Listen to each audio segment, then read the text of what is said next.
Les étoiles s'éteignent à l'aube, de Richard Wagner, chez Zoé Poche, est l'un de ces livres dont la lecture vous hante longtemps après, tout en creusant un sillon profond qui jamais ne se comblera.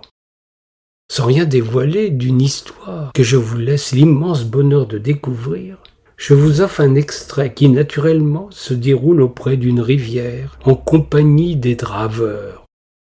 Ces merveilleux acrobates qui descendent la rivière sur des trains de bois.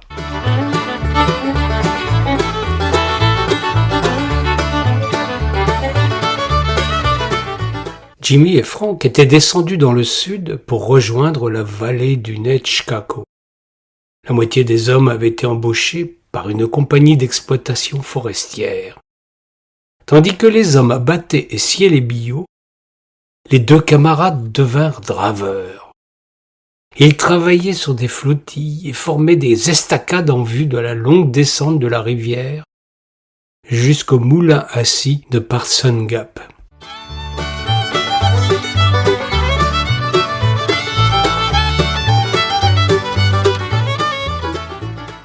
Les deux garçons étaient agiles et rapides.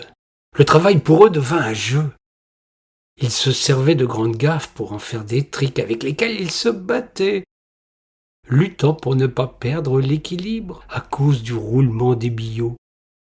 Ils n'ont jamais cru au danger, n'ont jamais pensé un seul instant au courant sous les billots, au poids de ceux-ci qui auraient pu écraser un homme d'une seule secousse ou l'empêcher de remonter à l'air libre.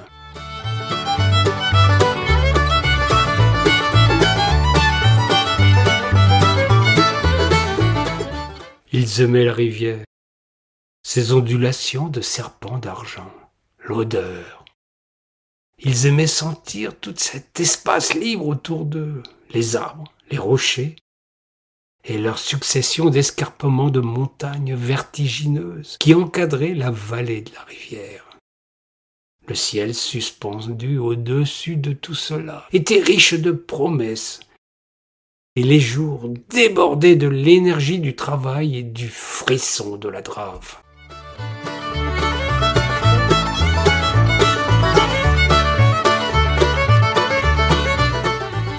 Jenk était le contremaître de la drave. Il avait été élevé dans des camps d'exploitation forestière et, à leur âge, il était déjà bûcheron à plein temps.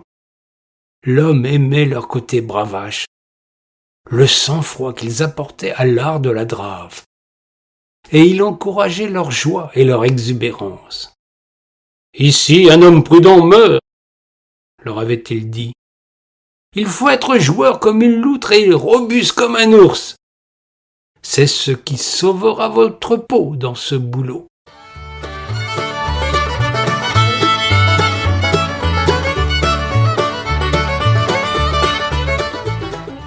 Jenk leur apprit les déplacements en bloc. Il leur montra quel mouvement de pied laisserait tourner le billot dans l'écume, tout en leur permettant de le contrôler, le manœuvrer, le faire entrer dans la drave et venir s'arrêter en douceur sur les billots extérieurs. Quand il perdait l'équilibre, ça le faisait rire. Quand il jurait et se relevait avec difficulté, l'eau retombant d'eux comme des rideaux de lumière, Jenk leur donnait une grande tape dans leur dos et leur montrait une nouvelle fois.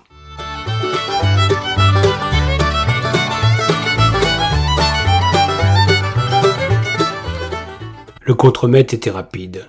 Il était grand et athlétique. Solide, mais léger sur ses pieds. Agile, et il n'avait peur de rien. Quand l'homme travaillait un billot, son visage était un mélange de joie enfantine et de jubilation, tel un démon qui enjôle des âmes.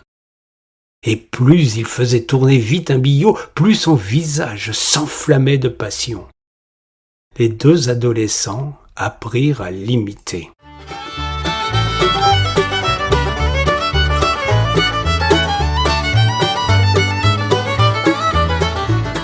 Ensemble, Jimmy et Frank faisaient tourner une bille dans le courant. Ils se tenaient debout à quelques mètres de chacune des extrémités et se mettait à courir. Le billot glissait dans l'eau, et pour commencer, il tournoyait lentement jusqu'à ce qu'il accélère. Alors le tronc se mettait à cracher de l'écume derrière lui, tandis que les deux copains couraient.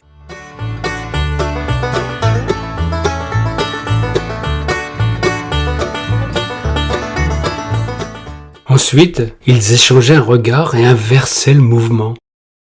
Ils attrapaient doucement le billot avec les pitons métalliques de leurs bottes, le ralentissaient, l'amadouaient pour le faire rouler, puis ils se remettaient à courir et le faisaient vriller dans l'autre sens, pendant que Jens observait et applaudissait leur savoir-faire.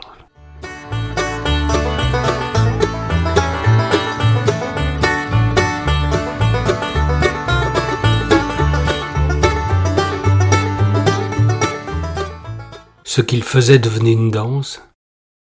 Une autre entrée dans le monde des hommes naissait sur les bords de la Drave.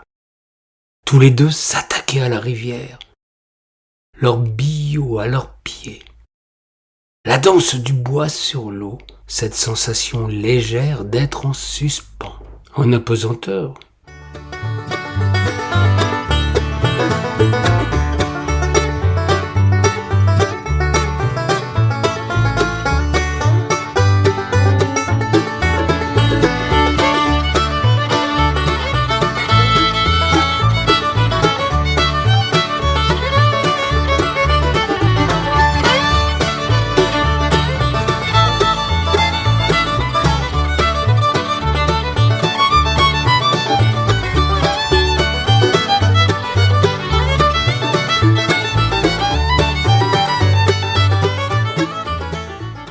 Puis l'impossible libération de la gravité alors qu'il courait et faisait tournoyer le billot, barattant l'eau et le faisant avancer et reculer, synchrone, se surveillant du regard, se lançant des défis, le courant, le flux, la puissance de la rivière oubliée jusqu'à ce qu'il n'existe plus que la vitesse et le tangage des billots dans l'eau, ainsi que la sensation d'être libre, sans entrave et sans frein.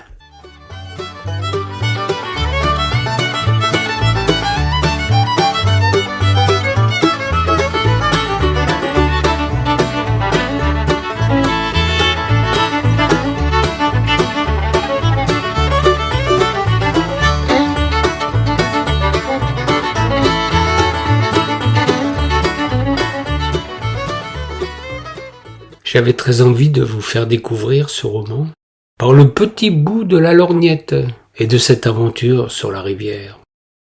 Il m'a inspiré un très long conte, le dernier voyage de tout travers. Ça n'a sans doute aucun rapport, mais qu'importe. L'essentiel, c'est qu'il vous prenne à votre tour l'envie de découvrir ce livre, de plonger dedans avec délectation. À bientôt, j'espère, pour de nouvelles lectures.